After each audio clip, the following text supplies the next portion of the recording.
Today I'm going to talk about some of the secrets of abundance that are so difficult to understand if you're in Western culture, because it's basically the opposite of everything you've ever been taught to believe about about wealth and creating abundance. So here it is. The secret to abundance is doing nothing. Like doing as much of nothing as you possibly can, meaning tons of sleep. Go to sleep really early, get a solid 8-9 hours, spend lots of time relaxing every day, and even practicing the forgotten art of doing nothing. Here's what doing nothing actually looks like.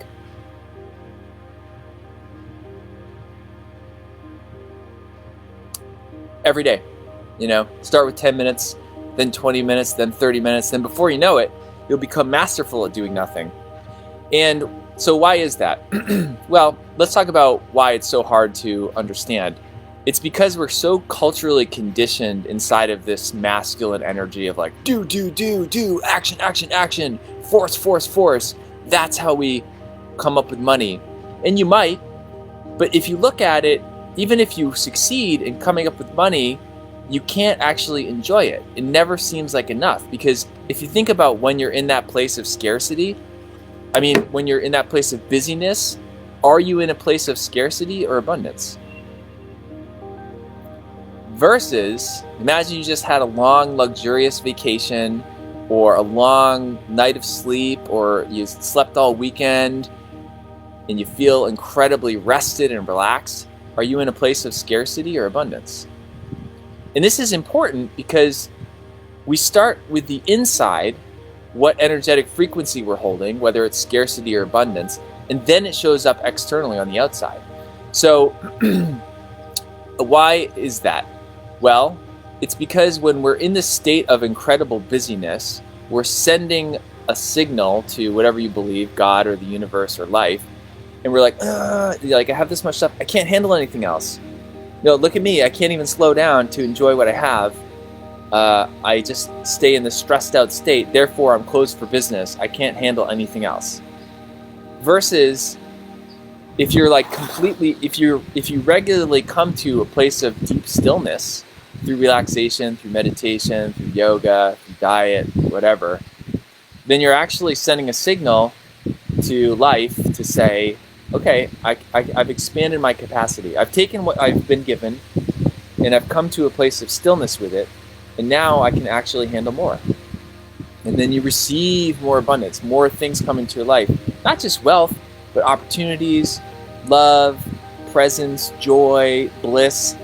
And then, you can get into a state of overwhelm with how much stuff's coming in. But again, you come to a state of stillness. You practice getting lots of sleep every single night. You practice this feminine energy of just relaxing and receiving. It's very yin. And then you expand. And that process continues. That's the thing that people can't wrap their heads around, because it's the opposite of everything we've been taught to believe. And the reason we can't slow down and rest is because we're so conditioned to work so hard that even when we're resting, we feel guilty. We're like, oh, I should be doing this, I should be doing that. And we use movies or Netflix to numb out and try to forget this sense of guilt. But when we're doing that, we're not actually resting. So a huge part of this is actually giving ourselves permission to rest. And it's hard. But then you start doing it, you start to feel happy and groovy and incredible. So let me just see what else I want to cover. So you might be asking yourself, what about this massive to-do list I have? What about all the things? You're stupid, John. You don't know. I have all these things in my life. Well, I want you to take a look at how many of those things on your to-do list that you feel like you have to do all the time are fear-based, are based on the brain. And the brain has one job in our lives. It's to keep us alive and be afraid of everything.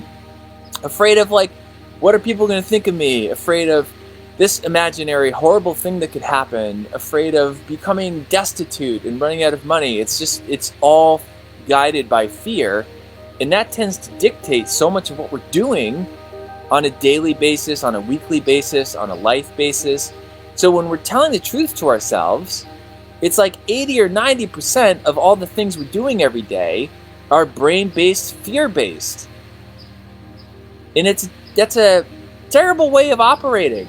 It's like your whole life's governed by fear and imaginary scary scenarios. If you imagine your life's a car, if your brain's driving, it's like a screaming lunatic, and it's like freaking out. It's like avoiding all these imaginary potholes. It's obsessed with what all the other drivers think of it. Oh my God, am I impressing people? Am I looking cool? Do they approve of me? And it's a stressful way to live, frankly. But luckily, there's an alternative, and here's what it is. You take your brain, you thank it, and you put it in the back seat, and you start to allow your intuition to be the thing that governs you, that drives you in life. Meaning, moment to moment, when it comes to what you're doing, don't ask your brain, ask your intuition. What should I be doing right now? And then you go out and you do it. It might surprise you because it's probably going to be really different. It's probably going to say, take a nap, or go out and meditate on a rock for 5 minutes. Then you do that, and you have this divine inspiration, and it is the thing that I talk more about this in the Freedom and Bliss course about why this is, but it's a much more sophisticated driver than the brain. And so that's how you get rid of 80 or 90% of all those things you were doing. And then you live in this weird, confusing, suspended space where you're like me. You're like, what was I doing with all that time? Because I do like 2 or 3 things a day. I work a couple hours a day, only work 20 hours a week. And it's all working really well. And then I'm like, just spend the rest of my life enjoying time with my family and being in nature and spending time with God and just relaxing and doing nothing, frankly.